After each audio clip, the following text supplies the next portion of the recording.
এইটো আমাক একচুৱেলি মৰিকলং আউটপোষ্টৰ পৰা প্ৰথমতে জনালে তাৰপিছত আমাক ইটাচালি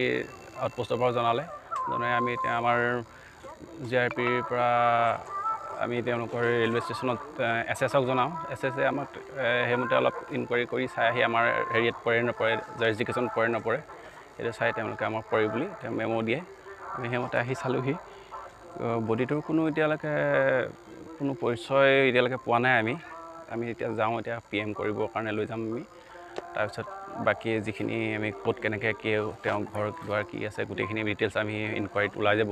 বৰ্তমান সদ্যহতে ইয়াক সেইটো আমি উলিয়াব পৰা নাই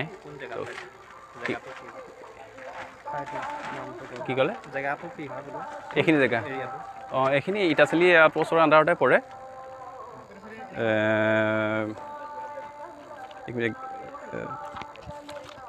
আমি SSে জনোৱা মতে আহিলোঁ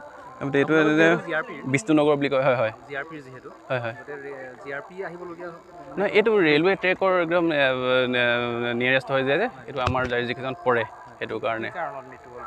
এইটো একজেক্ট ক'ব পৰা নাই এতিয়ালৈকে আমি একো স্পটো পোৱা নাই এইটো আমি PMতহে ওলাব ইয়াৰ হেৰিটো কি PM কৰাৰ পিছত আমি এতিয়া হস্পিটেল লৈ যাম এইটো একজেক্ট ক'বলৈ গ'লে 44-45 তেনেকুৱা হ'ব আৰু এপ্ৰক্স এতিয়ালৈকে চিনাক্ত হোৱা নাই আমি ইনকুৱাৰী জাৰি ৰাখিম ইনকুৱাৰীৰ পিছত কি হয় আমি আপোনালোকক এইটো জনাই দিম ধন্যবাদ